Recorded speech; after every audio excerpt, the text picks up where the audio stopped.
এই যে কয়েকদিন আগে চরমনায়ের পীর নাইবে আমিরুল মুজাহিদিনের একটা বক্তব্য নিয়ে দেখেছেন যে তাকে কোর্টে রিট করা হয়েছিল।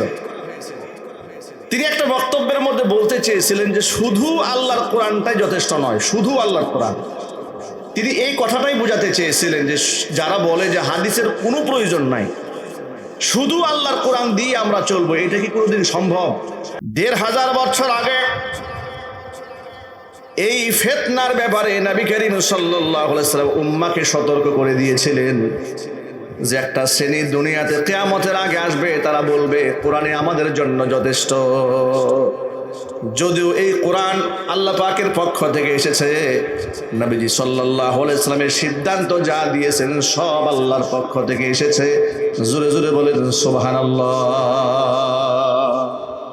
আল্লাহর নবী মন গড়া কোনো কথা বলতেন না, মন গড়া কোনো উক্তি করতেন না। আল্লাহর পক্ষ থেকে ইশারা হলে তখনই তিনি উক্তি করতেন। আল্লাহু আকবার বলেন।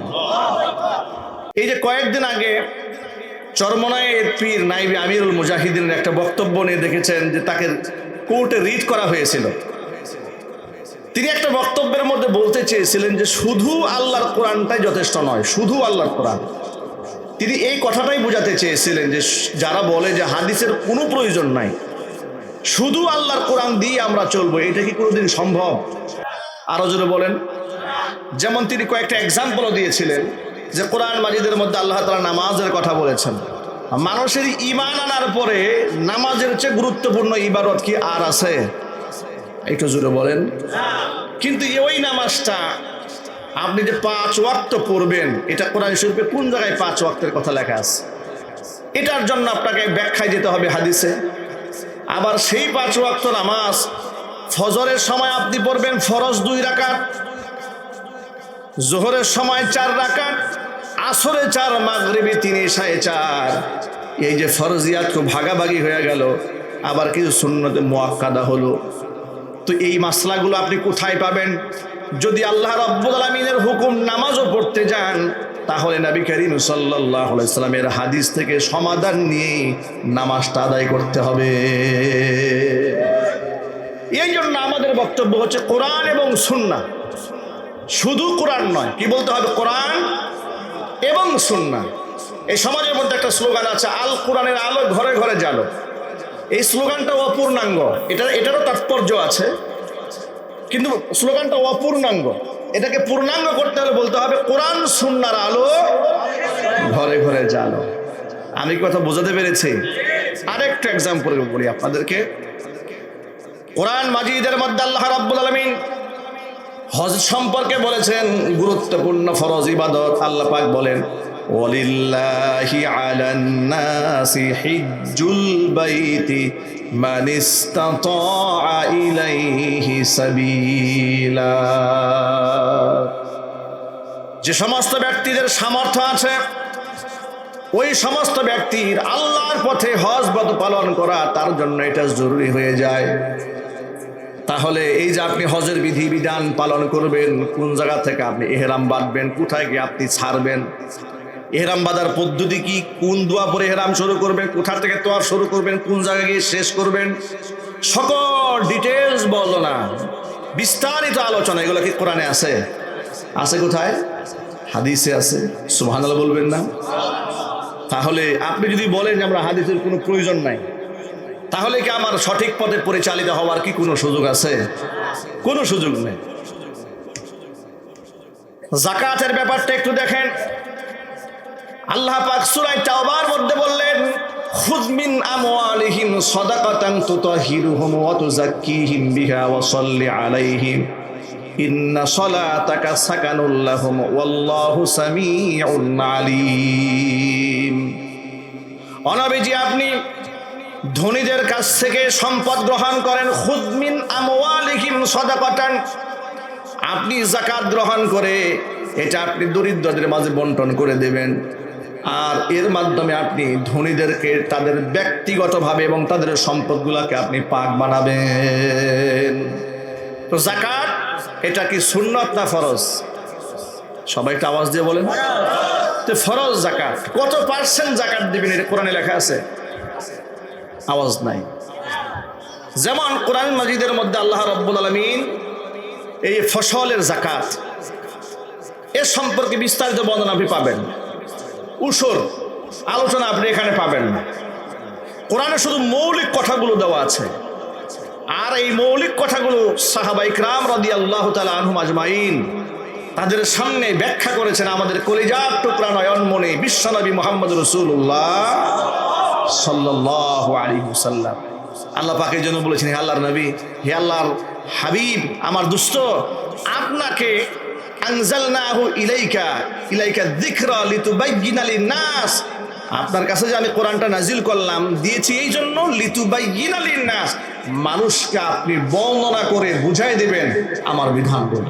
আল্লাহু আকবার বলেন। এই জন্য শুধুমাত্র কোরআন একজন ব্যক্তির হেদায়েতের জন্য যথেষ্ট নয়, শুধু কোরআন নয়, কোরআন এবং সুন্নাহ। এই জন্য বিদায় হজের ভাষণে নবী করিম সাল্লাল্লাহু আলাইহি সাল্লাম শুধু আল্লাহর কালামের কথা বলেন নাই, হুজুর বলেছেন তারাকতু ফীকুম আমরাইনি লান তাদিল্লু মা তামাসসাকতুম বিহিমা কিতাবাল্লাহি ওয়া সুন্নাতা রাসূলি।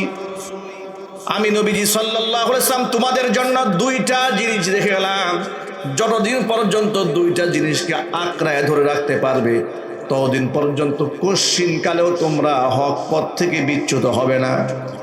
একটা হচ্ছে কিতাব আল্লাহ, আল্লাহ পাকের কিতাব কোরআন রেখে গেলাম, ওয়া সুন্নাত রাসূলিহি, তার রাসূলের সুন্নাহ রেখে গেলাম, তার আদর্শ রেখে গেলাম। কোরআন এবং সুন্নাহ দুটো আদর্শ যদি জীবনের সাথে ধরে রাখতে পারো, নবীজি বলেছেন অবশ্যই তোমরা সত্য পথ থেকে বিচ্যুত হবে না। এখন প্রশ্ন হচ্ছে, তাহলে কোরআন মানলাম, কোরআন তো একেবারে অথেন্টিক, এখানে হাত দেওয়ার কোনো সুযোগ নেই, একটা নুক্তা পরিবর্তন করার ক্ষমতা কারো নাই, কথা ঠিক নেবে ঠিক? একটা নুক্তার মধ্যে হাত দিলে ছোট ছোট বাচ্চারা পাগড়ি পড়েছে না, এরা আপনার ভুল ধরে ফেলবে। সুবহানাল্লাহ পড়েন।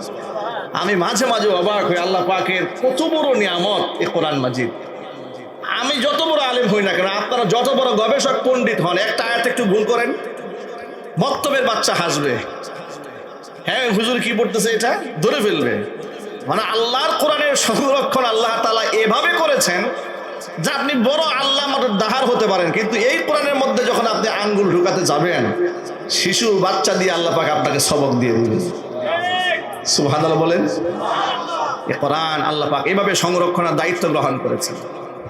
হাদিস, এই হাদিসের মধ্যে অসংখ্য অসঙ্গতি বিভিন্ন দিক থেকে লোকেরা ঢুকাবার চেষ্টা করেছে, কিন্তু পক্ষান্তরে যারা হাদিসগুলোকে সংরক্ষণ করেছেন তারা কত শ্রম ঘাম মেধা দিয়ে হাদিসগুলোকে হুবহু সংরক্ষণ করার চেষ্টা করেছেন। এমনকি হাদিস যারা বর্ণনা করেছেন, আপনারা ইতিহাস তো শুনেছেন, ইমাম বুখারী রাহিমাহুল্লাহ, একটা এক্সাম্পল দিই আপনাদেরকে, যাদের কাছ থেকে হাদিস নিতেন ভায়া হয়ে, যেমন আমি আপনার কাছ থেকে নিয়েছি, আপনি ওনার কাছ থেকে নিয়েছেন, উনি ইনার কাছ থেকে নিয়েছেন, এরকম কয়েক প্রজন্ম যাওয়ার পরে নবী করিম সাল্লাল্লাহু আলাইহি ওয়াসাল্লাম পর্যন্ত পৌঁছেছেন, সাহাবা ইকরাম পর্যন্ত পৌঁছে গেছেন। যাদের কাছ থেকে ভায়া হয়ে নিয়েছেন, এই যে সিলসিলা, এটাকে বলা হয় রিজাল, যাদের মাধ্যমে হাদিসটা পাওয়া গেছে।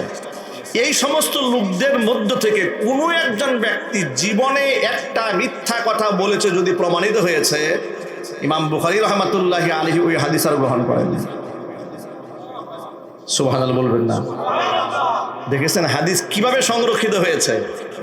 শুধুমাত্র কোরআনই সংরক্ষিত থাকবে না, যদি কোরআনের সাথে কোরআনের ব্যাখ্যা বিশুদ্ধ হাদিস সংরক্ষিত না থাকে, তাহলে তো কোরআনের ইলমের আমানত খিয়ানত হয়ে যাবে।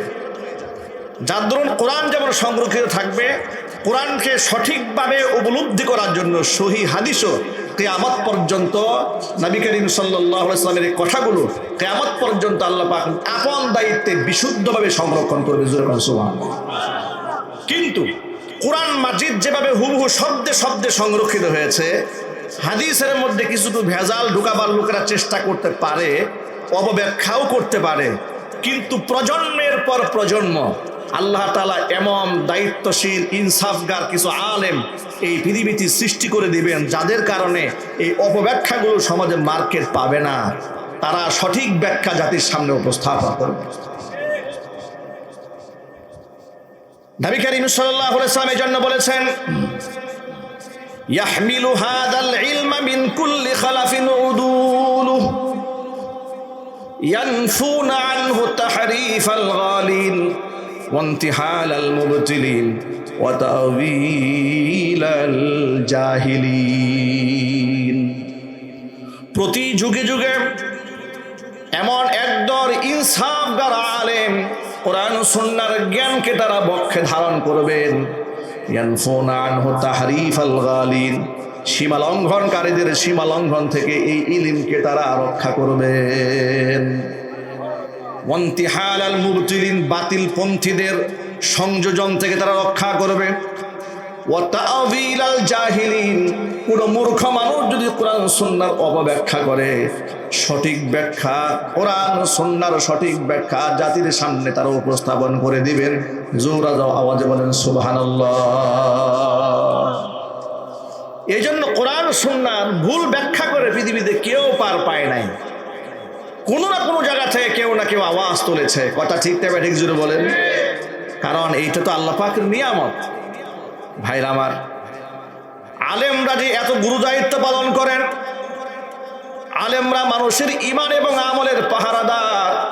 এই জন্য আলেমদের তবাকাত দরজাত অনেক সম্মান আল্লাহ পাক দান করেছেন। কোরআনের ভাষায় শোনায় আল্লাহ বলছেন, ইয়ারফাইল্লাহুল্লাযীনা আমানু মিনকুম ওয়াল্লাযীনা উতুল ইলমা দারাজাত। ইয়ারফাইল্লাহুল্লাযীনা আমানু মিনকুম ওয়াল্লাযীনা উতুল ইলমা দারাজাত। ইমানদারদের মর্যাদা আল্লাহ পাক বাড়াবেন, সাথে সাথে যারা আলেম তাদের মর্তবা আল্লাহ পাক আকাশচুম্বী বানায় দেবেন। এই সমাজের মধ্যে হক্কানি আলেম উলামাদের সম্মান আছে না না? দিল থেকে আলেমদেরকে মানুষ সীমাহীন মহব্বত করে, কোনো প্রকারের সার্থকতা ছাড়াই আলেমদেরকে মানুষ ভালোবাসে, কদর করে, মহব্বত করে। তাদেরকে একটু হাত স্পর্শ করতে চায়, হাত ধরে একটু চুমু খেতে চায়। আমি মাঝে মাঝে অবাক হয়ে যায়, রাস্তাঘাটে কোনো ব্যক্তিগত কাজে যদি দাঁড়িয়েছি, ফুটপাতের দোকানদার রাস্তায় বসে বসে ফল বিক্রি করে। এরকম এক আমের দোকানদার আম বিক্রি, এক ঝুপড়ি আম নিয়ে বসে আছে। রাস্তা দিয়ে হেঁটে যাচ্ছি, দৌড়ে এক লোক দুটো আম নিয়ে আসছে। হুজুর, আপনাকে অনেক মহব্বত করি, আপনি একটা আম খান। দেখেন, এই আমের দাম তো অনেক টাকা না, কিন্তু এই ভালোবাসার মূল্য কি পৃথিবী দিয়েও দেওয়া সম্ভব? আল্লাহু আকবার বলেন। আপনি এটা কি দিয়ে এটাকে আপনি মূল্যায়ন করবেন বলেন? কিশোরগঞ্জে এক মাহফিলে গিয়েছি, স্টেজ থেকে নামার সময় দিনের বেলা প্রচন্ড ধুলা উড়েছে। ধুলা ওড়ার পরে এখন জুতাগুলো সব সাদা হয়ে গেছে। এক ভদ্রলোক গায়ের উড়না রুমাল এটা খুলে জুতা মোছা শুরু করেছে। আমি অবাক হয়ে বললাম যে আপনার গায়ের মাথার রুমাল দিয়ে আপনি জুতা পরিষ্কার করতেছেন, এটা কি হলো নাকি? বলে, হুজুর আমি আলেমের সম্মান করতেছি। আল্লাহু আকবার বলবেন না? এই ইজ্জত তো আল্লাহ পাকই দান করেছে। ইজ্জত দেওয়ার মালিককে, সম্মান দেওয়ার মালিককে। কুলিল্লাহুম্মা মালিকাল মুলক তুতিল মুলকা মান তাশা ওয়া তানজিউল মুলকা মিম্মান তাশা ওয়া তুইজ্জু মান তাশা ওয়া তুযিল্লু মান তাশা বিয়াদিকাল খায়র ইন্নাকা আলা কুল্লি শাইইন কাদির।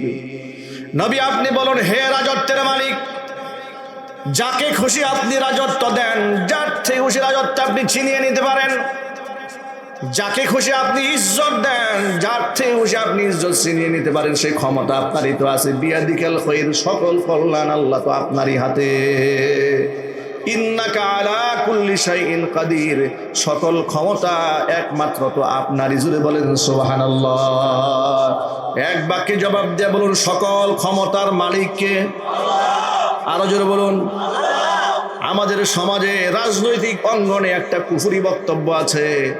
দেখবেন এখন তো আগামীতে এই কিছুদিন পরে জাতীয় সংসদ নির্বাচনের আওয়াজ উঠেছে। নেতৃবৃন্দরা মাইক পেলে জনগণকে পাম দেওয়ার জন্য, ধোঁকা দিয়ে বোকা বাড়াবার জন্য বলে বেড়ায় জনগণ সকল ক্ষমতার উৎস। এর চাইতে বড় মারাত্মক মিথ্যা কথা আর কিছুই হতে পারে না। সকল ক্ষমতার উৎসকে, এই কথাটা মনে প্রাণে বিশ্বাস করবেন। ইমানের মধ্যে কোনো ভেজাল লাগবে না। ইমানে কোনো ভেজাল রাখা যাবে না। আমলের ত্রুটি বিচ্যুতি হলে হয়তো আল্লাহ রাব্বুল আলামিন আমাদেরকে ক্ষমা করে দিতেও পারেন। যদি আল্লাহ পাকের ইচ্ছা হয়, আমাদের চোখের পানি যদি আল্লাহর কাছে কবুল হয়, আল্লাহ যদি চান আল্লাহ আমাদেরকে ক্ষমা করে দিতেও পারেন। হয়তো নবীদের সুপারিশে আল্লাহ আমাদের ক্ষমা করে দিতে পারেন, না হয় উলামাদের সুপারিশে আল্লাহ আমাদেরকে ক্ষমা করতে পারেন, না হয় শহীদদের সুপারিশে আল্লাহ তাআলা আমাদেরকে ক্ষমা করে দিতে পারেন। আল্লাহ তাআলা কিয়ামতের মাঠে বিভিন্ন ইস্যু খুঁজবেন বান্দাদেরকে মাফ করার জন্য, অনেক ইস্যু খুঁজবেন বান্দাকে ক্ষমা করার জন্য। নবী করিম সাল্লাল্লাহু আলাইহি ওয়াসাল্লাম হাসরের মাঠে চোখের পানি ছেড়ে অজোরে কাঁদতে থাকবেন, অজোরে কাঁদতে থাকবেন। আল্লাহ রাব্বুল আমিন বলবেন, ইরফা রাসাক, হে মুহাম্মদ সাল্লাল্লাহু আলাইহি ওয়াসাল্লাম আপনি মাথা উঠান। ওয়াসাল, তো আপনি চান দেওয়া হবে। ওয়াকুল ইউসমা, আপনি আজকে কথা বলেন, কারো কথা বলার কোনো শক্তি থাকবে না, একমাত্র নবীজি সাল্লাল্লাহু আলাইহি ওয়াসাল্লামকে আল্লাহ কথা বলার সুযোগ দিবে। মাথা উঠান এবং ওয়াকুল ইউসমা, আপনি বলুন, আপনার কথা আজকে শোনা হবে। ওয়াসাল, তো আপনি চান আজকে আপনাকে দেওয়া হবে।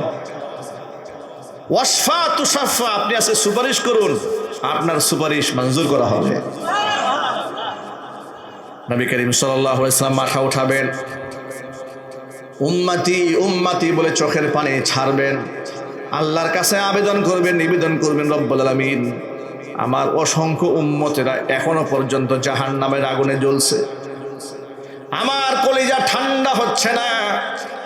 নবী করিম সাল্লাল্লাহু আলাইহি ওয়াসাল্লামকে আল্লাহ রব্বুল আলামিন আশ্বস্ত করে বলবেন, ও আমার হাবিব, আপনি যান গিয়ে দেখেন আপনার উম্মতের মধ্যে যে সমস্ত ব্যক্তিদের অন্তরে বুট পরিমাণ ঈমান আছে, ওই সমস্ত ব্যক্তিদেরকে বাছাই করে করে আপনি জান্নাতে ঢুকিয়ে দেন। উম্মতের অসংখ্য মানুষদেরকে আল্লাহর নবী নিজ হাতে বাছাই করে করে জাহান্নাম থেকে বের করে জান্নাতে প্রবেশ করাবেন। আবারও নবীজি সিজদায় পড়ে কান্নায় ভেঙে পড়বেন। নবীজি সাল্লাল্লাহু আলাইহি ওয়াসাল্লাম কি আল্লাহ পাক পূর্বের মতো বলবেন, ইয়া মুহাম্মদ ইরফা রাসা, ও মুহাম্মদ সাল্লাল্লাহু আলাইহি ওয়াসাল্লাম আপনি মাথা উঠান। ওয়াকুল ইউসমা, আপনি বলুন, আপনার কথা আজকে শোনা হবে। ওয়াসাল, তো আপনি আজকে চান আপনাকে দেওয়া হবে। ওয়াসফা তুসাফা, আপনি সুপারিশ করুন, মঞ্জুর করা হবে। আবার নবীজি মাথা উঠাবেন, বলবেন, রব্বুল আলামিন আমার উম্মতের এখনো পর্যন্ত অসংখ্য লোকেরা জাহান্নামের আগুনে পুড়ছে। নবীজি সাল্লাল্লাহু আলাইহি ওয়াসাল্লামকে আল্লাহ পাক ডাক দিয়ে বলবেন, হাবিব, যেই সমস্ত ব্যক্তির অন্তরে বুটের চেয়ে কম ঈমান আছে, তাদেরকে বাছাই করে করে আপনি জান্নাতে ঢুকিয়ে দেন। আবার জাহান্নাম থেকে অসংখ্য ব্যক্তিদেরকে আল্লাহর নবী নিজ হাতে বাছাই করে জান্নাতে ঢুকাই দেবেন। আবারও সিজদায় পড়ে কান্নায় ভেঙে পড়বেন তৃতীয়বারের মতো। আল্লাহ পাক আবারও ডাক দিবেন, ও আমার হাবিব, মাথা উঠান, বলুন, আপনার কথা শোনা হবে। চান আপনাকে প্রদান করা হবে, সুপারিশ করুন, মঞ্জুর করা হবে। নবী করিম সাল্লাল্লাহু আলাইহি ওয়াসাল্লাম মাথা উঠাবেন, আবার উম্মতের জন্য চোখের পানি ছেড়ে কান্নায় ভেঙে পড়বেন। রব্বুল আলামিন অসংখ্য উম্মতেরা এখনো পর্যন্ত জাহান্নামের আগুনে আছে। নবীজি সাল্লাল্লাহু আলাইহি ওয়াসাল্লামকে এবার আল্লাহ পাক বলবেন, ও আমার হাবিব, আপনার যে সমস্ত উম্মতের অন্তরে আদনা আদনা একেবারে জাররার চেয়েও জাররা সামান্যতম ঈমান আছে, ওই সমস্ত ব্যক্তিদেরকে বাছাই করে জাহান্নাম থেকে বের করে জান্নাতে নিয়ে যান। তিনবার সুযোগ পেলেন, তিনবার উম্মতের জন্য চাইলেন, নিজের জন্য কিছুই চাইলেন না, একটা বার পরিবারের সদস্যদের জন্য কিচ্ছু চাইলেন। আবারও সিজদায় পড়ে কান্নায় ভেঙে পড়বেন।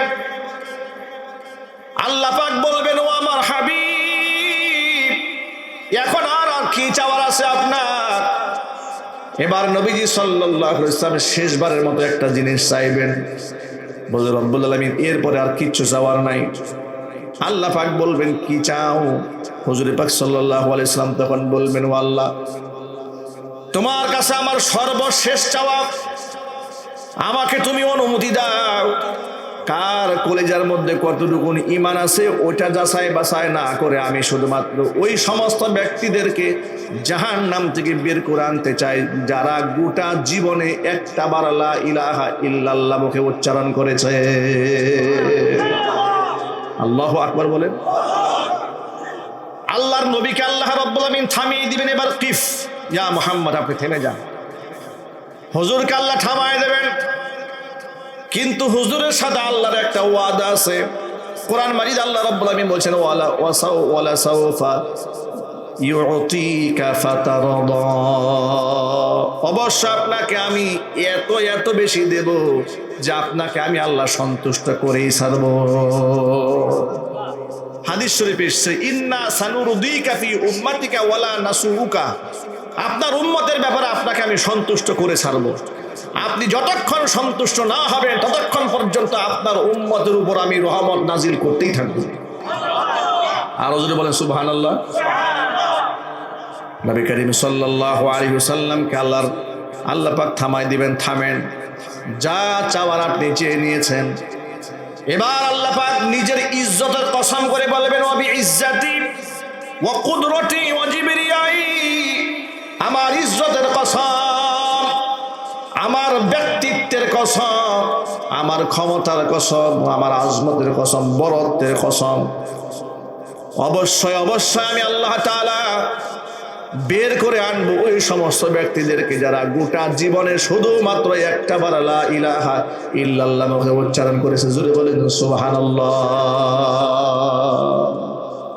লা উখরিজান্না মান ক্বালা লা ইলাহা ইল্লাল্লাহ উচ্চারণ করেছে, আমি এইরকম একটা ব্যক্তিকেও জাহান্নামের আগুনে পুরাবো না, সবগুলাকে জাহান্নামের আগুন থেকে বের করে জান্নাতের মেহমান বানায় দেব।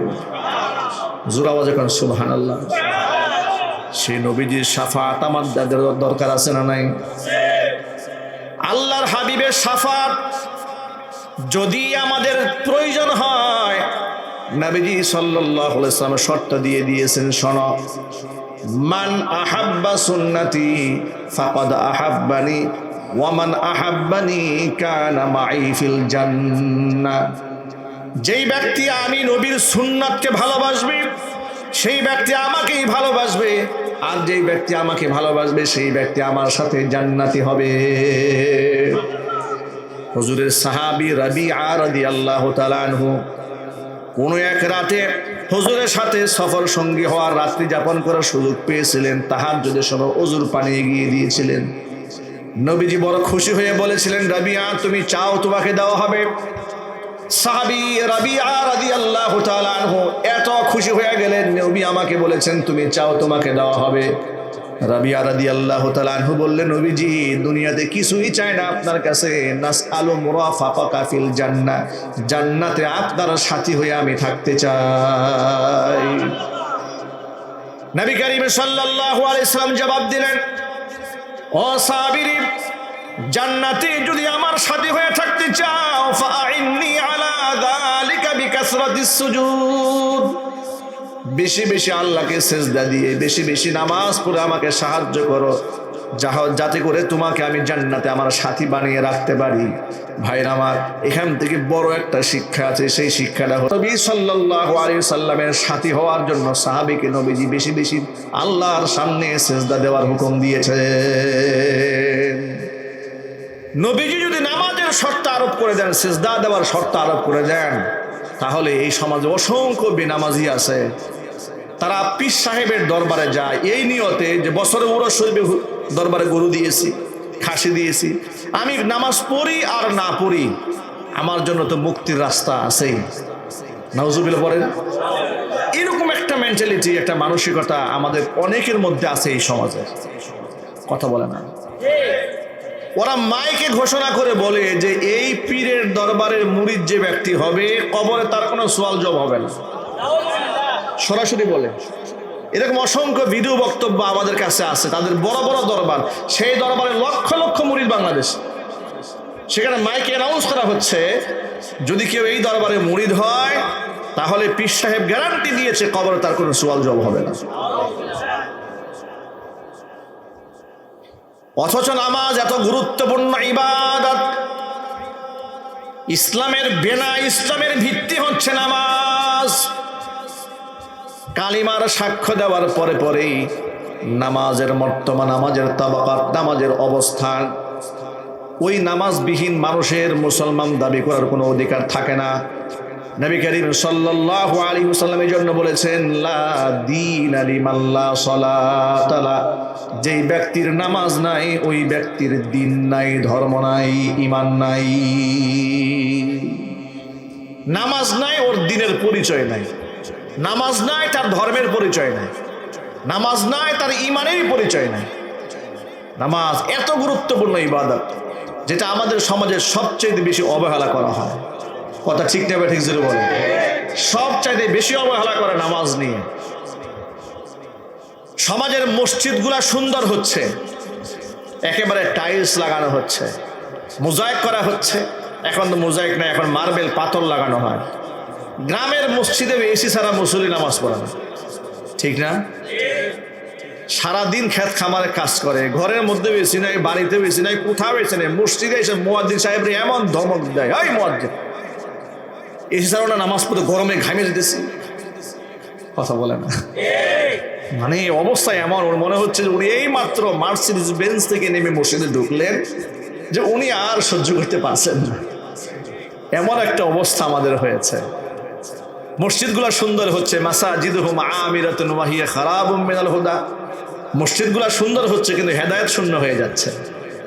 মসজিদ খুব চকচকে, বিভিন্ন সময় দেখবেন দর্শনীয়, একেবারে বর্তমানে এক একটা মসজিদ যেন এক একটা তাজমহল। দিনাজপুরে কয়েকদিন আগে একটা মসজিদ দেখলাম অনলাইনে, কি সুন্দর, এত সুন্দর মসজিদ। মালয়েশিয়াতে আমরা প্রোগ্রাম করতে গিয়েছি, সেখানে গিয়ে দেখেছি পুত্রাজায়াতে বিশাল বিশাল মসজিদ, এক একটা মসজিদ যেন এক একটা তাজমহল, এত সুন্দর। কিন্তু অবাক করা বিষয়, নামাজের সময় হাতে গোনা 1-2 কাতার মুসল্লি নাই, মুসল্লি নাই। মসজিদ হচ্ছে সুন্দর সুন্দর মসজিদ হচ্ছে। আমাদের মসজিদগুলা পাকা হচ্ছে, ইমানগুলো কাঁচা হয়ে যাচ্ছে, ঠিক না ঠিক জোরে বলে? আর মসজিদ যেখানে 24 ঘন্টা মসজিদের দরজা খোলা থাকার কথা, নামাজ শেষ মসজিদের মধ্যে তালা লাগিয়ে দেওয়া হচ্ছে। কথা বলে না কেন? মসজিদগুলা আজকে বাংলাদেশের মসজিদ, অনেক মসজিদগুলা আল্লাহ মাফ করুক, আল্লাহ মাফ করুক, এক একটা যেন মন্দিরে পরিণত হয়েছে। নাউজুবিল্লাহ। ওই যে মন্দির যেমন সাপ্তাহিক খোলা হয়, বা শুধুমাত্র পূজা অর্চনার সময় খোলা হয়, বা নির্দিষ্ট সময় নির্দিষ্ট দিনে খোলা হয়, অথচ আমাদের মসজিদ দৈনিক 5 ওয়াক্ত নামাজ, এটা ফরজ, জামাতের সাথে পুরুষরা গিয়ে আদায় করবে। পথচারীরা মসজিদে এসে নামাজ পড়বে। ওযুখানা তালা দিয়ে রেখেছে, মসজিদের দরজাটা তালা দিয়ে রেখেছে, ওযুর ব্যবস্থা নাই, নামাজের ব্যবস্থা নাই। বাস্তবতাগুলো আছে না নাই? আরো জোরে বলেন। বড় মারাত্মক অবস্থা। মসজিদগুলাকে আমরা মেরে ফেলেছি, মসজিদগুলো আবাদ করা দরকার। মসজিদের মধ্যে কোরআনের ক্লাস হওয়া উচিত, দর্স এবং তাদরিস হওয়া উচিত, তালিম হওয়া উচিত, তরবিয়াত হওয়া উচিত। প্রতিনিয়ত মসজিদে কিছু অংশ মানুষ জিকিরে লেগে থাকবে, কিছু অংশ নিজের কোরআন তেলাওয়াতে থাকবে, কিছু অংশে তালিম হবে, কিছু অংশে তরবিয়াত হবে। মসজিদ থাকবে এলাকার মানুষের আত্মশুদ্ধির জায়গা। আর সে মসজিদ হয়ে গেছে বর্তমানে গীবতের সেন্টার। নামাজের আগে 10 মিনিট সময় পেয়েছে, বারান্দায় বসে একেবারে গীবতের আড্ডাখানা বসাই ফেলছে। কুমিল্লা এমন হয় এরকম নাই, মানে 10টা মিনিট হাতে সময় পেয়েছে। এরপরে কার ছেলের বউ কি করেছে, কার মেয়ে কি করেছে, কার ছেলে পরীক্ষায় ফেল করলো, কার মেয়ে পরীক্ষায় ফেল করলো, একেবারে বিশাল বড় গবেষণা সেন্টার মসজিদের বারান্দা বানায় বসে আছে। এই অবস্থা কুমিল্লাতে হয় না। মধ্যপ্রাচ্যে আপনারা যারা গিয়েছেন দেখেছেন, আলহামদুলিল্লাহ, মধ্যপ্রাচ্যের সমালোচনা অনেকেই করে। আমি ওই সমস্ত ব্যক্তিদেরকে বলবো যে আপনারা শুধু খারাপ দৃষ্টিতে দেখে খারাপ জিনিসগুলো নিয়ে আসলেন সমালোচনার জন্য, ভালো জিনিসগুলো দেখলেন না। এরা যে মসজিদে ঢুকে আল্লাহর কোরআন শরীফটা খুলে বসে যায় তিলাওয়াত করার জন্য, এটা আপনাদের চোখে পড়ে না? কথা বলেন, ঠিক কিনা বলেন? মিশরের লোকদের মুখে দাড়ি নাই, এটা নিয়ে আমরা অনেক সমালোচনা করি, কিন্তু এটা নিয়ে প্রশংসা করি না যে ওরা বাসের মধ্যে বসে বসে আল্লাহ পাকের কোরআন শরীফ পড়ে। ঠিক কিনা বলেন? মানে নেগেটিভ সাইডটাকে আমরা খুব হাইলাইট করি, কিন্তু অসংখ্য যে পজিটিভ সাইড আছে। এই যে দেখুন, আমাদের দেশে গাড়িগুলা চলে, দূরপাল্লার বাস চলে, দূরপাল্লার বাসের মধ্যে আমাদের দেশে সাধারণত কোরআন তেলাওয়াত হয় না। 2-1টা বাসের মধ্যে থাকতে পারে, 2-1জন ইমামদার ড্রাইভার থাকতে পারে, বেশিরভাগ গাড়ির মধ্যে গান চলে। ঠিক না বেঠিক জোরে বলেন? গান চলে। আপনি বন্ধ করতে যাবেন, আপনার 14 বছর উদ্ধার করে ছাড়বে। এই মেয়ে, আপনি কি নিজস্ব প্রাইভেট কার পাইছেন এটা? এরপরে ড্রাইভার সব সারা রাস্তা গান শুনতে শুনতে যাবে, গান শুনতে শুনতে আসবে। নামাজের সময় মনে যায় দাঁড়াতেও চায় না। পক্ষান্তরে মধ্যপ্রাচ্যের আপনি বিশেষ রাষ্ট্রগুলোতে যান, আপনি একটু মিশরে যান, একটু সৌদি আরবে যান, আপনি যে কোনো গাড়িতে উঠবেন, এটা আপনার প্রাইভেট বাহন না, পাবলিক পরিবহনগুলো উঠেন, দেখবেন সেখানে কোরআন তেলাওয়াত বাজতেছে। এই ভালো আমলগুলো নেন, যেগুলো ভালো সেগুলো প্রশংসা করেন, সেখান থেকে একটু নেওয়ার চেষ্টা করেন। আমাদের দেশের লোকেরা ইউরোপে যায়, আমেরিকা যায়, ওখানকার খারাপ দিকগুলো নিয়ে আসে, ভালো একটা জিনিসও নিয়ে আসে না। দুনিয়াবি কিছু ভালো দিক আছে, সেটা কোনটা? আমি 2013 সালে মালয়েশিয়াতে জোহর বারোতে একবার মাহফিল ছিল, সেখানে গিয়েছিলাম। যাওয়ার পরে দেখি খুব সুন্দর পরিষ্কার পরিচ্ছন্ন রাষ্ট্র, সুন্দর ব্যবস্থাপনা, অনেক উন্নত। মাটির নিচ দিয়ে রেল লাইন, অসংখ্য রেল লাইন গোটা শহরের নিচ দিয়ে। এরপরে সেখানে টুইন টাওয়ার, KLCC টাওয়ার, কত কিছু দেখলাম। আর মনে মনে ভাবলাম যে আমাদের দেশটা যদি এরকম হতো। সে অনেক আগের কথা, 2013 সালে, আজ থেকে প্রায় এক যুগের উপরে কথা, ঠিক না ভাই? আমার প্রশ্ন হচ্ছে, ওই দিন এয়ারপোর্ট থেকে যখন আমরা ব্যাক করে বাংলাদেশে আসতেছি, বাংলাদেশের বড় এক মন্ত্রীর সাথে দেখা। আমরা তখন পরস্পর আলোচনা করে একে অপরকে ইশারা করে বলতেছিলাম যে এই মন্ত্রী বাহাদুর মালয়েশিয়াতে আসছে। আমরা না হয় রাষ্ট্রের কোনো হর্তা নয়, কর্তা নয়, কিন্তু এরা তো রাষ্ট্র পরিচালনা করে। এরা কি এগুলা দেখেও একটু শিক্ষা গ্রহণ করে না যে অন্যরা কিভাবে দেশ সাজিয়েছে, আমরা দেশটাকে ওইভাবে সাজাই? তাদের মাথায় কি এগুলা ঢুকে না? তখন দুষ্টমি করে আমার সহযোগী যিনি ছিলেন তিনি বলেন, হ্যাঁ, তাদের মাথায় ঢুকে। এই সমস্ত দেশ দেখে দেখে তারা চিন্তা করে কিভাবে বাংলাদেশ থেকে চুরি করে টাকা এনে এই দেশে একটা ফ্ল্যাট কিনা যায়। কথা ঠিক না? উচিত ছিল ওই দেশে ভালোটা দেখে এই দেশে অ্যাপ্লাই করবে, যে আমার দেশের মানুষ কত কষ্ট করে রাস্তায় চলে। আমরা ঘন্টা পরে ঘন্টা রাস্তায় দাঁড়িয়ে থাকি, জ্যামে পড়ে থাকি। ঢাকা থেকে আমরা কুমিল্লায় মাহফিল নিতে চাই না, ঢাকা শহর ক্রস করতে আমাদের 3 ঘন্টা সময় লাগে। মাত্র 120 কিলোমিটার পর এখানে আসতে আসতে আমাদের 4 থেকে 5 ঘন্টা সময় লাগে। অথচ 120 কিলোমিটার পথ তো সর্বোচ্চ 1 থেকে 1.5 ঘন্টায় আসার কথা। কথা ঠিক না? বেঠিক জোরে বলে। সেখানে আমাদের 4-5 ঘন্টা সময় লেগে যাচ্ছে। কয়েকদিন আগে দেখেছেন মেট্রো রেল চলার পথে সেখানকার আপনার বেয়ারিং পেড এটা খুলে পড়েছে। পৃথিবীর ইতিহাসে আমার মনে হয় যে কাজ কমপ্লিট হয়ে যাওয়ার পরে মেট্রো রেলের বেয়ারিং পেড খুলে পড়ে যাত্রী মানুষ মারা যায়, এরকম ঘটনা মনে হয় বিশ্বের কোথাও হয়নি। কথা ঠিক না জোরে বলেন? কত কাজ চলাকালীন হতে পারে, XYZ কিছু হতে পারে, কিন্তু কাজ কমপ্লিট হ্যান্ডওভার হয়ে গেছে, এরপরে মেট্রো রেল চলছে, সেখান থেকে ব্রেক পেড খুলে পড়ছে। আপনারা একটু চিন্তা করেন তাহলে উন্নয়ন, কত উন্নয়ন দেশে হয়েছে। কথা ঠিক না ঠিক বলেন? কত উন্নতি সাধন হয়েছে। আর যদি আমরা এই সমস্ত দুর্নীতির বিরুদ্ধে কথা বলতে চাই, তখন কিছু লোকদের মন খারাপ হয়ে যায়। হুজুর কোরআনের মাহফিলে আসছেন, আবার এখানে রাজনীতি শুরু করলেন কেন? আমি ভাইদেরকে বলি, প্রিয় ভাই, একজন আলেম ইমান এবং আমলের পাহারাদার, যেমন একজন আলেম তিনি রাষ্ট্রের নেতা, সমাজের নেতা, সমাজের সমস্ত অসঙ্গতি আপনাদের সামনে তুলে ধরবে, যাতে করে এখান থেকে শিক্ষা গ্রহণ করে ভবিষ্যতে আপনার সৎ নেতৃত্ব নির্বাচন করতে পারে। আমাদের সমাজের মধ্যে দুর্নীতিবাদ বহু নেতা আজকে দেশ থেকে পালিয়েছে। এখান থেকে আমাদের শিক্ষা গ্রহণ করে আগামীতে সৎ নেতৃত্ব আনতে হবে। জুড়ে বলেন ইনশাআল্লাহ। রাজি আছেন তো ইনশাআল্লাহ? যারা চাঁদাবাজি করে না, টেন্ডারবাজি করে না, মাস্তানি করে না, খুন করে না, গুম করে না, এরকম নেতা বাংলাদেশে আনার দরকার আছে না নাই? মন থেকে চান আপনারা? কারা কারা চান হাত দেখি তো। মাশাআল্লাহ, আল্লাহ যেন কবুল করে। জোরে বলেন আমিন। ভাইরা আমার, মূল কথায় ফিরে আসি। নবী করিম সাল্লাল্লাহু আলাইহি ওয়াসাল্লাম সাহাবীকে বললেন, ও সাহাবীরা, অজুর পানি এগিয়ে দিয়েছো, আমার কাছে কি চাও? সাহাবী বললেন, দুনিয়ার কিচ্ছু চাই না, নাসআলু মুরাফাকাকা ফিল জান্নাহ, জান্নাতে আপনার সাথে হয়ে থাকতে চাই। আমরা কি নবীদের সাথে জান্নাতে সাথী হতে চাই না ইনশাআল্লাহ? কারা কারা মন থেকে চান হাত দেখি তো ভাই ইনশাআল্লাহ। আমরা ইনশাআল্লাহ নবীজিকে দেখব, রাসূলের সাথে আমরা জান্নাতবাসী হব, বলেন না ইনশাআল্লাহ? আল্লাহ যেন কবুল করে। জোরে বলেন আমিন। হুজুরের সাথে জান্নাতি হতে গেলে হুজুরের সুন্নাহকে জমিনে বাস্তবায়ন করতে হবে। সুন্নাহ মানে শুধু মুখের দাড়ি নয়, সুন্নাহ মানে শুধু মিসওয়াক নয়, সুন্নাহ মানে শুধু মাথার পাগড়ি নয়, সুন্নাহ মানে শুধু জুব্বা নয়। সুন্নাহ মানে হচ্ছে নবীজির রেখে যাওয়া সকল আদর্শ। জীবনের সকল ক্ষেত্রে নবী করিম সাল্লাল্লাহু আলাইহি সাল্লামকে আইডল এবং আইকন হিসেবে গ্রহণ করে আমাদের গোটা জিন্দেগিটাকে সাজাতে হবে। বলেন ইনশাআল্লাহ। আরো জোরে বলেন ইনশাআল্লাহ। আল্লাহ যেন কবুল করেন। আজকের পর থেকে কি আমাদের নামাজ কাজা হবে? জোরে বলুন। লা দীন লিমান লা সালাত আলা, যার নামাজ নাই, তার দিন নাই, তার কোনো ধর্ম নাই। ইচ্ছাকৃতভাবে কোনো ব্যক্তি নামাজ ছাড়ে, সেই ব্যক্তি কুফরি করে। জোরে বলেন নাউযুবিল্লাহি মিন যালিক। বেনামাজি থাকার কোনো সুযোগ নাই।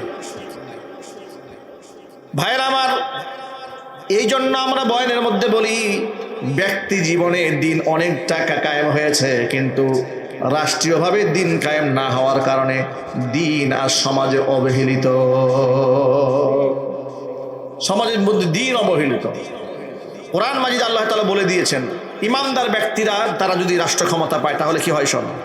আল্লাযীনা ইম্মাক্কান্নাহুম ফিল আরদি আকামুস সালাতা ওয়া আতাবুজ যাকাতা ওয়া আমারু বিল মা'রুফি ওয়া নাহাউ আনিল মুনকার। ইমানদারদেরকে যখন আমি রাষ্ট্রের দায়িত্ব দেই, চারটা আমি সন্তান বাস্তবায়ন করে। 1 নাম্বার আকামুস সালাতা, সমাজের মধ্যে নামাজ কায়েম করে। 2 নাম্বার ওয়া আতাবুজ যাকাত, যাকাত আদায় করে। ওয়া আমারু বিল মা'রুফ, মানুষদেরকে সৎ কাজের আদেশ দেয়। ওয়া নাহাউ আনিল মুনকার, অসৎ কাজ থেকে মানুষদেরকে নিষেধ করে। এই জন্য ব্যক্তিগত দিন যেমন প্রয়োজন, রাষ্ট্রীয় বিবেচনার মধ্যে ইসলামের দরকার আছে না নাই? তবে এক্ষেত্রে একটা সতর্কতামূলক কথা বলে দিই, আমাদের দেশে ধর্মীয় রাজনীতি আছে আলহামদুলিল্লাহ। ধর্মভিত্তিক রাজনৈতিক দল আছে না ভাই? আরো জুড়ে বলে। আল্লাহ পাক যেন ইখলাসের সাথে তাদের দল পরিচালনার তৌফিক দান করেন। কিন্তু ধর্মীয় রাজনীতি করতে গিয়ে ধর্মের কোনো অপব্যাখ্যা করার সুযোগ নেই। একটা হচ্ছে ধর্মীয় রাজনীতি, আর একটা হচ্ছে ধর্মের নামে রাজনীতি। ধর্মীয় রাজনীতি করা ফরজ, ধর্মের নামে রাজনীতি করা হারাম। ঠিক কিনা বলেন? ধর্মীয় রাজনীতি কোনটা? যে আপনি আপনার ব্যক্তি জীবনে ইসলাম সাজিয়েছেন, আপনি চাচ্ছেন আল্লাহর কোরআন যা বৈধ করেছে রাষ্ট্রীয়ভাবে তার আইন হয়ে যাক, আল্লাহর কোরআন যা অবৈধ করেছে রাষ্ট্রীয়ভাবে তার নিষিদ্ধ হয়ে যাক। ওই মিশন নিয়ে সুন্নাহ মোতাবেক আপনি ধীরে ধীরে আগাচ্ছেন। কিন্তু আপনি ধরেন একটা মার্কা নিয়ে দাঁড়ালেন, আপনি এইবার লোকদেরকে ইসলামের সুন্দর সুন্দর কথাগুলো শোনান, যে ইসলামের যেমন বিচার ব্যবস্থা আছে, বর্তমান যে বিচার ব্যবস্থা সেখানে কি ইনসাফ আছে? আরো যদি বলেন, বর্তমান যারা জেনা করে, ব্যভিচার করে, তাদের কি প্রকৃত শাস্তি বাংলাদেশে দেওয়া হয়? দেওয়া হয় না। অনেক কুফরি আইন আছে বাংলাদেশে। বিবাহ শাদী ছেলেদেরকে করাতে যাবেন, মেয়েকে দিতে যাবেন, বাধ্যবাধকতা আছে। 18 বছর হয় নাই আপনি বিবাহ দিতে পারবেন না, 21 বছর হয় না আপনার ছেলেকে বিবাহ করাতে পারবেন। এগুলো সব কুফরি আইন। কি আইন যদি বলেন ভাই? কুফরি আইন। অথচ ইসলাম এই ক্ষেত্রে কি বলে দিয়েছে? ইসলাম বলে দিয়েছে ছেলে মেয়ে বালেগা হয়েছে, উপযুক্ত পাত্র পাত্রী পাওয়া গেলে বিবাহে বিলম্ব করা যাবে না। কারণ মানুষ যখন এই দেহের যেমন শারীরিক ক্ষুধার চাহিদা থাকে, মানুষের জৈবিক চাহিদা এটা সৃষ্টিগতভাবে আল্লাহ পাক মানুষের দেহের মধ্যে দান করেছে। আপনি যদি সঠিক সময়ের সঠিক ব্যবস্থা বিবাহের মতো পবিত্র বন্ধনে এদেরকে আবদ্ধ করতে না পারেন, তাহলে এরা অবৈধ জায়গায় গিয়ে যৌন চাহিদা মেটাবে। ঠিক না ব্যাঠিক জোরে বলে? আপনি যে এই যে বিশ্বস্ততার সাথে একেবারে ফি সাবিলিল্লাহ মেয়েটাকে ইউনিভার্সিটির হল রুমে রেখে আসছেন, এরপরে সারা বছর আপনার মেয়ে ঢাকায় থাকে, ইউনিভার্সিটির ক্যাম্পাসে থাকে, বিশ্ববিদ্যালয় হল রুমের মধ্যে অবস্থান করতেছে, বিভিন্ন হোস্টেলে অবস্থান করছে, আপনারা কি কোনো খোঁজ খবর রাখেন? এই মেয়েটা কোথায় যাচ্ছে, কি করছে, কার সাথে ঘোরাফেরা করছে? আপনি কোনো খোঁজ খবর রাখছেন না। আপনি মনে করছেন আমার ছেলে ঢাকা ইউনিভার্সিটি পড়ছে, মেয়ে ঢাকা ইউনিভার্সিটি পড়াশোনা করছে, ডক্টরেট করবে, বিরাট আসবো, পিএইচডি হোল্ডার হয়ে ফিরে আসবে, চাকরি বাকরি করবে, নিজের পায়ে দাঁড়াবে, 35 বছর বয়সে, বুড়া বয়সে বিবাহ দিবে। কি এই চিন্তা চেতনা গার্জিয়ান সমাজে আছে না? আবার ভালো গার্জিয়ানও আছে, সেই সংখ্যাটা কম। ঠিক কিনা বলে? সবাই এক কথা বলে, নিজের পায়ে একটু ভালো করে দাঁড়িয়ে নাও, নিজের পায়ে ভালো করে দাঁড়িয়ে নাও, আগে ক্যারিয়ার করো, ক্যারিয়ার করো। এই কথা বলতে বলতে ক্যারেক্টার শেষ, ক্যারেক্টার ধ্বংস করে দিয়েছে। কুফরি আইন কেন বললাম? কুফরি কাকে বলা হয়? আল্লাহর আইনের বিরুদ্ধে কিছু, সেটাই তাগুত। আল্লাহ পাক যা বলেছেন, আল্লাহ রসুল যা বলেছেন, তার চাইতে স্বচ্ছ নীতিমালা পৃথিবীতে হতে পারে না। কথা বলে ঠিক কিনা জোরে বলে? আল্লাহর চাইতে এই উম্মার জন্য বেশি কল্যাণকামী সিদ্ধান্ত কেউ দিতে পারবে? এই আমাদের জন্য আল্লাহর সিদ্ধান্তের চাইতে দামি কোনো সিদ্ধান্ত হতে পারে? হযরত আলী কাররামাল্লাহু ওয়াজহাকে আল্লাহর নবী দেখে বললেন, ইয়া আলী সালাসুন লা তুআখিরহা, ও আলী তিনটা কাজে কখনো বিলম্ব করবে না। এক নাম্বার হচ্ছে as-সালাতু ইযা আনাত, নামাজের ওয়াক্ত হয়ে গেলে বিলম্ব করো না। দুই নাম্বার ওয়াল জানাজাতু ইযা হাযারাত, জানাজা হাজির হয়ে গেলে বিলম্ব করবে না। তিন নাম্বার ওয়াল আইয়িমু ইযা ওয়াজাদতা লাহা কুফুয়ান, বিবাহের উপযুক্ত ছেলের জন্য মেয়ে, মেয়ের জন্য ছেলে পেয়ে গেছো, বিবাহ বিলম্ব করবে না। বিবাহ যদি বিলম্ব করো, বাবা মা যদি ইচ্ছাকৃতভাবে ছেলে মেয়ের বিবাহ বিলম্ব করে, আর যদি তারা কোনো গুনার মধ্যে জড়ায় যায়, তাহলে কিয়ামতের ময়দানে এই বাবা মাকে আল্লাহর আদালতে আসামি হয়ে যেতে হবে। ঠিক কিনা? ইসলাম বিবাহকে একদম সহজ করে দিয়েছে, সুবহানাল্লাহ বলেন। শুধু হাট কঠিন করেছে জিনা ব্যভিচার, অবৈধ রিলেশনশিপটাকে অনেক অনেক কঠিন করা হয়েছে ইসলামে। আর আমাদের সমাজ ব্যবস্থায় এই সমস্ত বেহায়াপনায় একদম সহজ, কিন্তু বিবাহ করা বড় কঠিন। ঠিক কিনা বলেন? বেহায়াপনা একদম সহজ, নাউযুবিল্লাহি মিন যালিক। সুতরাং যারা ধর্মীয় রাজনীতি করে তারা মানুষের সামনে কনসেপ্ট ক্লিয়ার করে আপনারা বলবেন যে আল্লাহ রাব্বুল আলামিন যে সমস্ত আইন কোরআনে দিয়েছেন, চুরি করলে হাত কেটে দেওয়া, এরপরে ডাকাতি করলে ক্রস করে হাত এবং পা কেটে দেওয়া, এরকম করে আল্লাহ পাকের অসংখ্য আহকামাত কোরআনে আল্লাহ পাক বর্ণনা করে দিয়েছেন। জিনা ব্যভিচার করলে, অবিবাহিত হলে 100 করে দুর্রা মারা প্রকাশ্য দিবালোকে, যদি বিবাহিত হয় তাহলে তাকে মৃত্যুদণ্ড দেওয়া, এগুলো সব কোরআনের আইন। এগুলা সমাজে বাস্তবায়িত হলে আল্লাহ পাকের রহমত আসবে, এমনকি চুরি বন্ধ হয়ে যাবে, সুবহানাল্লাহ বলেন, জিনা ব্যভিচার বন্ধ হয়ে যাবে।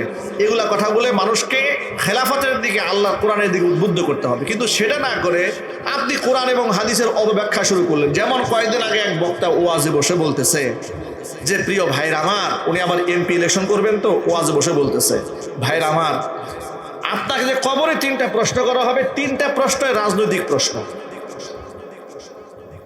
1 নাম্বার প্রশ্ন হচ্ছে মার রব্বুকা, তোমার রবকে। 2 নাম্বার প্রশ্ন হচ্ছে ওয়ামা দীনুকা, তোমার দিন কি, ওয়ামান নাবিয়ুকা, তোমার নবীকে। এই যে 3টা প্রশ্ন, এই ভদ্রলোক ওয়াজে বসে মানুষদেরকে বলছেন 3টাই রাজনৈতিক প্রশ্ন। মানে রাজনীতি করতে করতে চোখ এমন আন্ধা হয়ে গেছে, সব জায়গায় রাজনীতি খুঁজে। কথা ঠিক না? ঠিক। আচ্ছা, এটা কি ব্যাখ্যা না অপব্যাখ্যা? আবার নিজে বলছেন ওয়ামা দীনুকা, এটার কি তর্জমা করে শোনেন। আচ্ছা, আপনাদেরকে আগে তর্জমা জিজ্ঞেস করি, আপনারা বলেন তো, মার রব্বুকা, আমাদের রবকে, আরো জোরে বলেন। ওয়ামান নাবিয়ুকা, আমাদের নবীকে, মুহাম্মদ রাসূলুল্লাহ সাল্লাল্লাহু আলাইহি ওয়াসাল্লাম। ওয়ামা দীনুকা, আমাদের ধর্ম কি? ইসলাম। উনি বলছেন, এই যে আপনারা তো ভুল বুঝতেছে, তারা বলে, সে বলছে ওয়ামা দীনুকা মানে তুমি কোন দল করো। আচ্ছা, একটা আলেম যদি কোরআনের মাহফিলে বসে তাফসীরের নামে যদি মানুষকে এই কথা বলে, তুমি কোন দল করো, আমার খুব জানতে ইচ্ছে করছিল যে সুদাদের মণ্ডলে ভাগ্য ভালো যে কেউ দাঁড়ায় জিজ্ঞেস করে নাই, হুজুর ঠিক আছে, তাহলে কিয়ামতের মাঠে কি আল্লাহ পাক জিজ্ঞেস করবেন তুমি আওয়ামী লীগ না বিএনপি না জাতীয় পার্টি না জামাত, এখানে কোন দল বলবো হুজুর? আবার যদি জামাতের কথা বল তো ইসলামী দল তো অনেকগুলো আছে, আবার আল্লাহ জিজ্ঞেস করবে তুমি চরমনায় করতে নাকি জামাত ইসলাম করতে, না খেলাফত মজলিস করতে, না খেলাফত আন্দোলন করতে, যুব আন্দোলন করতে, যুব মজলিস করতে, নাকি জমিয়ত করতে, নাকি ইসলামিক ঐক্য ফ্রন্ট করতে, তুমি কোনটা করতে? কি বিশাল পেশ লাগলো না? ঠিক না? ঠিক করে বলেন, কেমন কথা এগুলো? এগুলো কেমন কথা? কেন আমার ভাইদেরকে ইসলামের নামে আপনি রাজনীতি করেন? আপনার রাজনীতিকেও নিষিদ্ধ করেনি, বরং ইসলামিক রাজনীতি করা জরুরি, রাষ্ট্র ক্ষমতায় ইসলাম আসাটা জরুরি, কিন্তু সেটার ন্যায্যতার সাথে কথা বলতে হবে। ধর্মকে বিকৃত করে মানুষকে ধোঁকা দিয়ে বোকা বানানো যাবে না। কথা ঠিক কিনা জোরে বলেন। আরেকজন তো বললেন যে আপনি নামাজ রোজার মধ্যে আপনার ত্রুটি বিচ্যুতি থাকতে পারে, কিন্তু দিন কায়েমের আন্দোলনে শামিল হন, কিয়ামতের ময়দানে আপনার কোনো চালচালায় বেহেশতে চলে যাবে, জান্নাতের গ্যারান্টি দিয়ে দিল। আরেকজনে বললেন আপনি একটা ভোট দিয়ে 18 কোটি মানুষের নামাজের সওয়াব পেয়ে যাবেন আমার মার্কায় ভোট দিলে। এগুলা কি ধর্মের অপব্যাখ্যা নয়? এগুলা কি বলা যাবে? একটু জোরে বলেন, আপনি কোনটা বলতে পারবেন যে প্রিয় ভাই আমরা আল্লাহর জন্য কাজ করি, দ্বীনের জন্য কাজ করি, দ্বীন কায়েমের আন্দোলন করি। দ্বীন কায়েম কোনটা এখানে একটু বুঝতে হবে। এখানে হচ্ছে মিস আন্ডারস্ট্যান্ডিং হচ্ছে। দ্বীন কায়েম মানেটা কি? আন আকিমুদ্দীন শারআ লাকুম মিনাদ-দীন মা ওয়াসসা বিহি নূহা ওয়াল্লাযী আওহাইনা ইলাইকা ওয়া মা ওয়াসসাইনা বিহি ইব্রাহিমা ওয়া মূসা ওয়া ঈসা আন আকিমুদ্দীন ওয়া লা তাতাফাররাকু ফীহি। আল্লাহ পাক বলেন শারআ লাকুম মিনাদ-দীন মা ওয়াসসা বিহি নূহা, নূহ আলাইহিস সালাতু ওয়াস সালামকে এই মর্মে ওহী প্রত্যাদেশ করা হয়েছে। এমনকি আপনার উপর ওহী প্রত্যাদেশ করলাম হে মুহাম্মদ সাল্লাল্লাহু আলাইহি ওয়াসাল্লাম। এইরকম ওহী প্রত্যাদেশ করেছে আমি নবী ইব্রাহিম আলাইহিস সালাতু ওয়াস সালামের কাছে, মূসা ঈসা আলাইহিস সালাতু ওয়াস সালামের কাছে, নবী ইব্রাহিম আলাইহিস সালাতু ওয়াস সালামের কাছে, এই মর্মে আন আকিমুদ্দীন ওয়া লা তাতাফাররাকু ফীহি, দ্বীন কায়েম করো, এর মধ্যে বিচ্ছিন্ন হয়ো না। দ্বীন কি? আল্লাহ পাকের দেওয়া জীবন বিধান যত যা কিছু আছে সব দ্বীন। ঠিক কিনা যদি বলেন? দ্বীন তো একটা ব্যাপক শব্দ। এক কথায় দ্বীন কমপ্লিট। আল্লাহ তাআলা দ্বীনকে পূর্ণাঙ্গ করে দিয়েছেন। পৃথিবীর কোনো ধর্মকে আল্লাহ পূর্ণাঙ্গ রূপ দেন নাই তো পূর্বে, একমাত্র ইসলামকে আল্লাহ পূর্ণাঙ্গ রূপ দিয়েছেন। একটু জোরে বলতে হবে সুবহানাল্লাহ। সেখানে ব্যক্তি জীবনের কিছু আমল আছে, এটা ব্যক্তি জীবনের দ্বীন। পারিবারিক জীবনের কিছু আমল আছে, এগুলো পারিবারিক দ্বীন। সামাজিক জীবনের কিছু আমল আছে, এগুলো সামাজিক দ্বীন। রাষ্ট্রীয়ভাবে কিছু আমল নামা আছে, এগুলো রাষ্ট্রীয় দ্বীন। সকল ক্ষেত্রে দ্বীন। সেই হিসেবে যারা নামাজের দাওয়াত দেন তারা দ্বীন কায়েমের দাওয়াত দেন, নামাজ কায়েমের দাওয়াত দেন। কথা বলেন ঠিক কিনা বলেন? রোজা এটা দ্বীনের একটা পার্ট, হজ দ্বীনের একটা পার্ট, যাকাত দ্বীনের একটা পার্ট। যারা মানুষকে নামাজের দিকে ডাকেন, রোজার দিকে ডাকেন, হজের দিকে ডাকেন, যাকাতের দিকে ডাকেন, তারা মানুষদেরকে আল্লাহ পাকের দ্বীন কায়েমের দিকেই ডাকেন। এগুলা দ্বীন নয়। কথা বলে না। নামাজ, রোজা, হজ, যাকাত, তাসবিহ, তাহলিল এগুলা দ্বীন নয়। এই যে মানুষকে চুরি করতে আলেমরা নিষেধ করেন, জেনা ব্যভিচার করতে বারণ করেন, হজ করতে উদ্বুদ্ধ করেন, এগুলা কি দ্বীন নয়? এগুলা সব দ্বীন কায়েমের আন্দোলন। এই হাজারো দিনের মধ্যে একটা বড় গুরুত্বপূর্ণ দায়িত্ব হচ্ছে রাষ্ট্রীয় অবকাঠামোতে ইসলাম নেওয়া। জোরে করেন সুবহানাল্লাহ। তাহলে সেখানে বিচারের ব্যবস্থায় আল্লাহ পাকের যে আহকামাতগুলো আছে এগুলো বাস্তবায়ন করা যাবে। গোটা দেশের মধ্যে সুদ ভিত্তিক অর্থ ব্যবস্থা চালু আছে, এটা ভেঙে দিয়ে যাকাত ভিত্তিক অর্থ ব্যবস্থা চালু হতে পারে রাষ্ট্র ব্যবস্থায় ইসলাম থাকলে। কথা বলতে হবে ঠিক কিনা বলেন? ইসলাম ছাড়া কি এগুলা করা সমাজের মধ্যে সম্ভব?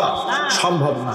কিন্তু আপনি যদি মনে করেন শুধু ইলেকশন করার নাম দিন, তাহলে মধ্যে ভেজাল। সুতরাং দ্বীনের জন্য ব্যাখ্যা করতে হবে, কোরআন সুন্নাহ যা বলেছে সেটাই বলতে হবে। আমরা বিশ্বাস করি কোন মুসলমানের সন্তান ইসলামের বিরুদ্ধে রাজনীতি করতে পারে না।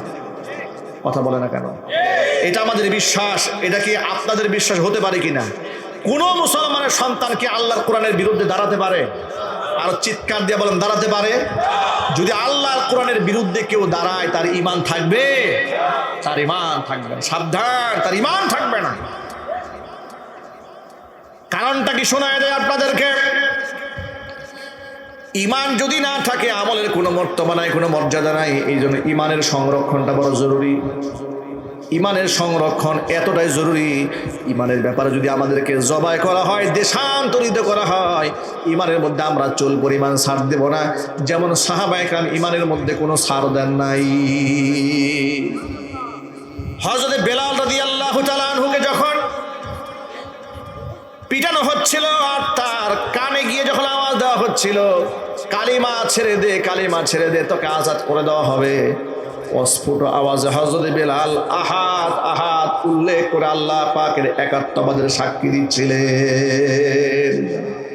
ঈমানের ক্ষেত্রে কোনো কম্প্রোমাইজ নাই। বাদশার সামনে আসহাবুল কাহফের সদস্যরা বাদশার সামনে দাঁড়িয়ে বলেছিল, বাদশাহ বলেছিল আসহাবু সুফফার কয়েকজন সদস্যকে, তরুণ প্রজন্মের কিছু লোকেরা জালেম শাসকের সামনে দাঁড়িয়েছে। বাদশা দাকিয়ানুস, বাদশার নাম কি? দাকিয়ানুস, তার সামনে দাঁড়িয়েছে। যুবকদেরকে ডেকে বাদশা বলছে, ও যুবকেরা, আমাদের এই সমাজের লোকেরা মূর্তি পূজা করে, তো তোমাদের সমস্যাটা কি? বাদশার সামনে দাঁড়িয়ে যুবকরা বলিষ্ঠ কণ্ঠে ঘোষণা দিল, কোরআনের ভাষায় শোনায়। তখন যুবকেরা বলল, ওয়ারাবাতনা আলা কুলুবিহিম ইয কামু ফাকালু রাব্বুনা রাব্বুস সামাওয়াতি ওয়াল আরদি লান নাদউয়া মিন দুনিহি ইলাহা লাকাদ কুলনা ইযান শাতাতা। যুবকেরা বাদশার সামনে দাঁড়িয়ে বলছেন, লান নাদউয়া মিন দুনিহি ইলাহা রব্বুনা রব্বুস সামাওয়াতি ওয়াল আরদ, আমাদের লালনকর্তা পালনকর্তা একজন, তিনি কে? সুতরাং লান নাদউয়া মিন দুনিহি ইলাহা, তাকে বাদ দিয়ে আমরা আর কাউকে মাবুদ রূপে ডাকবই না, অবশ্যই ডাকবো না, উপাসনা করবো না, ডাকতেই পারি না। লাকাদ কুলনা ইযান শাতাতা, যদি বলে ফেলি এর চাইতে অহেতুক বাজে মিথ্যা করা তো আর হতেই পারে না। জালেম শাসকের সামনে গিয়ে জীবনের ঝুঁকি থাকা সত্ত্বেও তারা দাঁড়িয়ে বলিষ্ঠ কণ্ঠে জবাব দিয়েছে, আমাদের রবকে। ইমানের ব্যাপারে এরকম দুর্বলতা আনা যাবে না, কোনো কারণেই না, কোনো কারণে ইমানের ক্ষেত্রে দুর্বলতা আনা যাবে না। আর ইমানের দুর্বলতা কখন আসে? যদি আপনি কোরআন মাজিদের কিছু আইনের ব্যাপারে শিথিলতা প্রদর্শন করেন, যে হুজুর নামাজ তো ভালোই লাগে, রোজাও ভালো লাগে, হজ যাকাত সবই ভালো লাগে, কিন্তু এই যে মেয়েদের যে পর্দা করে চলতে হয় এটা ভাল লাগে না। হুজুর কোরআনে নামাজ রোজা আছে, এগুলো ভালো লাগে, কিন্তু সুদের ব্যবসা করা যে কোরআন নিষিদ্ধ করেছে এটা আমার কাছে খুব একটা যুক্তিসঙ্গত মনে হয় না। নাউজুবিল্লাহ পড়ে। হুজুর আপনি যে বললেন যে ঘুষ খাওয়া হারাম, কিন্তু সরকার থেকে যে বেতন দেয় এই বেতন তো সংসার চলে না, একটু ঘুষ না খাইলে চলে না, এই জন্য ঘুষের আইনটা বৈধ করলে ভালো হইতো। একটু যদি বলেন নাউজুবিল্লাহ। হুজুর আপনারা কথায় কথায় বলেন নারী পুরুষ একসাথে ফ্রি মিক্সিং করা যাবে না, কোরআন সুন্নাহ তো বলে দিয়েছে, কিন্তু আধুনিক সমাজ বিশ্বের নারী পুরুষ কাঁধে কাঁধ মিলিয়ে দুনিয়াটা কত এগিয়ে নিয়ে গেছে, আর আপনারা মোল্লারা এখনো পর্যন্ত পিছায় আছেন, আপনারা এখনো পর্যন্ত নারী পুরুষকে পাশাপাশি দাঁড়াতে দেন না। কি এরকম শাহবাগী চিন্তা চেতনার মহিলা দেশে নাই? পুরুষ এরকম নাই দেশে আছে? বলে সব ভালো লাগে, ইসলামের এই জিনিসগুলো ভালো লাগে না। এই যদি মন্তব্য, এটা কয়েকটা মাত্র এক্সাম্পল দিলাম, এমন অসংখ্য মন্তব্য ইসলামের আদর্শ নিয়ে এদেশের তথাকথিত মুসলমানদের আছে না নাই? তার ইমান থাকবে না, ইমান থাকবে না। এটা আমার বানানো কথা নয়, এটা আল্লাহ পাকের স্পষ্ট বক্তব্য। আল্লাহ পাকের বক্তব্য শোনা দিয়ে আপনাদেরকে কোরআন মাজিদে সূরা আহজাবের 36 নম্বর আয়াতে আল্লাহ বলেছেন, ওয়ামা কানা লিমুমিনিন ওয়ালা মুমিনাতিন ইযা কাদাল্লাহু ওয়া রাসূলুহু আমরান আন ইয়াকুনা লাহুমুল খিয়ারাতু মিন আমরিহিম ওয়া মান ইয়াসিল্লাহা ওয়া রাসূলাহু ফাকাদ দাল্লা দালালাম মুবিনা। আমার রাসূল যদি কোনো ব্যাপারে কোনো সিদ্ধান্ত দিয়ে ফেলি, ইমানদার কোনো নারী পুরুষের অধিকার নাই আমি আল্লাহ এবং আমার রাসূলের সিদ্ধান্তের মধ্যে ইন্টারফিয়ার করা। কোনো ব্যক্তি যদি আমি আল্লাহ এবং আমার রাসূল সিদ্ধান্ত দেওয়ার পরে তার মধ্যে নাক গলায় এসে যদি বলে এটা আমার ভালো লাগে না, সিদ্ধান্তের বিরুদ্ধে চলে যায়, ফাকাদ দাল্লা দালালাম মুবিনা, সেই ব্যক্তি সুস্পষ্ট গোমরা হয়ে যায়। আপনাদেরকে ছোট্ট একটা কেসা শোনায়, ঘটনা শোনায়, বিরক্ত হচ্ছেন? ক্লান্ত হয়ে গেছেন? নবী করিম সাল্লাল্লাহু আলাইহি ওয়াসাল্লামের সামনে একটা কালো সাহাবী আসছেন, নাম তার জুলাইবিব রাদিয়াল্লাহু তাআলা আনহু, দেখতে গায়ের রং কালো, চেহারাও ভালো না।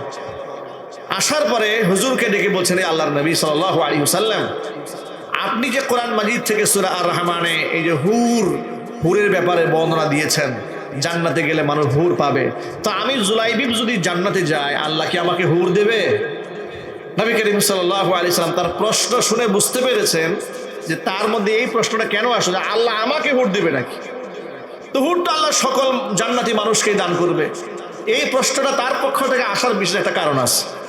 নবীজি সাল্লাল্লাহু আলাইহি ওয়াসাল্লাম বুঝতে পেরেছেন। আল্লাহর নবী জুলাইবিবকে ডেকে বলছেন, ও জুলাইবিব হাল্লা তাতাজাওয়াজ, জুলাইবিব তুমি বিবাহ করো না কেন, তোমার কি বিবাহের কোনো প্রয়োজন নাই? জুলাইবিব বললে নিশ্চয়ই বিবাহের প্রয়োজন আছে, কিন্তু আমার চেহারার যে অবস্থা, গায়ের রঙও সুন্দর নয়, অর্থনৈতিক অবস্থা ভালো নয়, আমার কাছে কে মেয়ে বিবাহ দিতে রাজি হবে, আর কোন মেয়ে আমাকে স্বামী হিসাবে অ্যাকসেপ্ট করবে?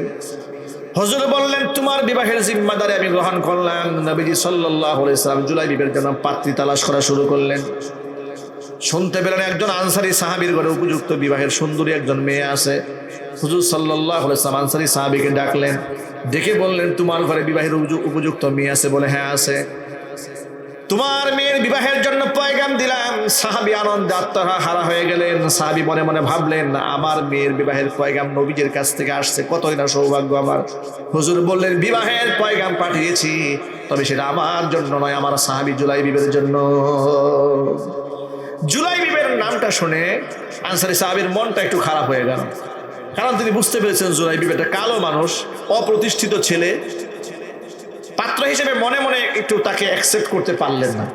কিন্তু রসুলের সামনে হুজুরের দেওয়া প্রস্তাব বলবে যে আমি নেব না, আমি অ্যাকসেপ্ট করলাম না, গ্রহণ করলাম না, এবার এটা কি বলা যায়? বলতে পারেন। তিনি বলেন হে আল্লাহ রসুল, আপনি আমাকে একটু সুযোগ দেন, এই বিষয়টা নিয়ে আমি ঘরে গিয়ে একটু পরামর্শ করি। হুজুর বলেন ঠিক আছে।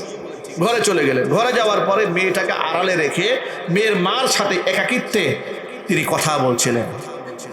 যখনই মেয়ের মা শুনেছে রসুলের পক্ষ থেকে বিবাহের পয়গাম দেওয়া হয়েছে, মেয়ের মাও তো মহা খুশি, আনন্দে আত্মহারা। আমাদের কত সৌভাগ্য, রসুলের পক্ষ থেকে আমাদের মেয়ের বিবাহের পয়গাম এসেছে। ঘরের ভেতরে যখন বলা হলো যে মেয়ের বিবাহের জন্য হুজুরের পক্ষ থেকে আসা হয়েছে প্রস্তাব, কিন্তু এই প্রস্তাবটা রসুল নিজের জন্য দেন নাই, প্রস্তাব দিয়েছেন তার সাহাবী জুলাইবিবের জন্য। এটা শুনে মেয়ের মার মনটা খারাপ হয়ে গেছে। এবার মেয়ের মা এবং মেয়ের বাবা দুজনের সিদ্ধান্ত নিল মেয়ে এখানে বিবাহ দেবে না। বিবাহ তো দেবে না, কিন্তু না করবে কিভাবে? মেয়ের মা বুঝিয়ে বলল আপনি যান হুজুরের কাছে গিয়ে বলেন আমার মেয়ে এই বিবাহের প্রস্তাবে রাজি হয় নাই। অথচ মেয়ের কাছে বলাই হয় না, কারণ তারা মনে মনে ভাবলেন ছেলের যে অবস্থা এটা মেয়ের কাছে উত্থাপন করার কোনো প্রয়োজন নাই। মেয়ের বাবা যখন হুজুরের দেওয়া প্রস্তাবখানা প্রত্যাখ্যান করার জন্য ঘর থেকে বের হতে উদ্যত হয়েছেন, এমন সময় পেছন দিক থেকে মেয়ে তার বাবাকে ডাক দিয়েছেন, আব্বা জান দাঁড়ান, আপনি এতক্ষণ পর্যন্ত পর্দার আড়ালে দাঁড়িয়ে যা কথোপকথন করেছেন, পর্দার আড়ালে দাঁড়িয়ে আমি সব শুনে নিয়েছি। আপনি কার প্রস্তাব প্রত্যাখ্যান করতে যান? হুজুরের প্রস্তাব, নবীজির প্রস্তাব প্রত্যাখ্যান করতে যাচ্ছেন আপনি কি সূরা আহজাবের 36 নম্বর আয়াত তেলাওয়াত করেন না? আল্লাহ তাআলা কি বলেছেন? আল্লাহ পাক আয়াতের মধ্যে বলে দিয়েছেন আল্লাহ এবং তার রাসূল যদি কোনো ব্যাপারে কোনো মতামত দিয়ে ফেলে, সিদ্ধান্ত দিয়ে ফেলে, তাহলে সেই জায়গায় ইমানদার কোনো নারী পুরুষের মতামত দেওয়ার কোনো অধিকার নাই। বরং আপনি যান হুজুরের কাছে যান, আর গিয়া বলুন আল্লাহর নবী আপনার দেওয়া প্রস্তাব আমার মেয়ে হাসি মুখে মেনে নিয়েছে। আর হুজুরে বলেন সুবহানাল্লাহ। সাহাবায়ে কেরাম কোরআন এবং সুন্নাহর নির্দেশনাকে এইভাবে মনে প্রাণে গ্রহণ করত। আর আমাদের মধ্যে শত প্রশ্ন, শত সংশয়, কোরআনের আয়াত নিয়ে, হাদিস নিয়ে, ইসলাম নিয়ে, আহকামাত নিয়ে, বিধিবিধান নিয়ে কত প্রশ্ন আমাদের মনে। ভাইরা আমার, মন থেকে সকল প্রশ্ন সরিয়ে ফেলুন। আসুন আমরা একতাবদ্ধ হয়ে আমার আল্লাহ যে নির্দেশনা দান করেছে, আমার রাসূল যে নির্দেশনা দান করেছে, হুবহু ব্যক্তি জীবনে, পারিবারিক জীবনে, সামাজিক জীবনে, আন্তর্জাতিক অঙ্গনে, রাজনীতির মাঠেও সব জায়গায় আমরা আল্লাহ পাকের কোরআন মানতে চাই। রাজি আছি তো ইনশাআল্লাহ? আল্লাহ যেন কবুল করেন, জোরে বলেন আমিন। আজকের পর থেকে আমাদের কারো নামাজ কাজা হবে না, বলেন ইনশাআল্লাহ। রোজা কাজা হবে না, বলেন ইনশাআল্লাহ। যাদের উপর হজ ফরজ হয়েছে আল্লাহ পাক হজ করার তৌফিক দান করেন। যাদের উপর যাকাত ফরজ হয়েছে আল্লাহ পাক যাকাত আদায় করার তৌফিক দান করেন। আল্লাহ পাক আমাদের মা বোনদেরকে পর্দায় রাখার তৌফিক দান করেন। জীবনের সকল ক্ষেত্রে আল্লাহ রাব্বুল আলামিন যেন ইসলাম মানার তৌফিক দান করেন। আমরা ঘরে ঘরে ইনশাআল্লাহ একটা করে, এই যে আজকে ছোট ছোট বাচ্চারা কোরআনে কারিমের হাফেজ হয়েছে, পবিত্র সন্তান মাশাআল্লাহ, আমরাও চাই আমাদের ঘরে ঘরে অন্তত পক্ষে একজন করে হলেও আল্লাহর কোরআনে হাফেজ থাকুক ইনশাআল্লাহ। বলেন স্বপ্ন দেখেন যে ইনশাআল্লাহ আমরা আমাদের ঘরে থেকে একজন করে হলেও আল্লাহ পাকের কোরআনের হাফেজ বানাবো, বলেন ইনশাআল্লাহ। আল্লাহ যেন মঞ্জুর করেন, বলেন আমিন। ঈমানের পথে অবিচল থেকে আমার মরণ যেন হয়, তোমারই কাছে মিনতি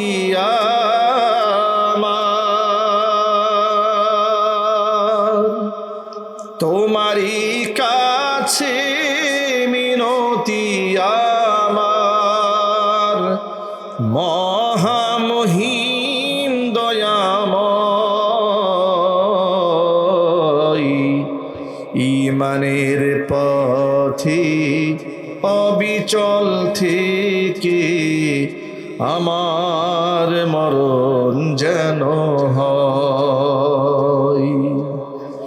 ঈমানের পথে অবিচল থেকে আমার মরণ যেন হয়।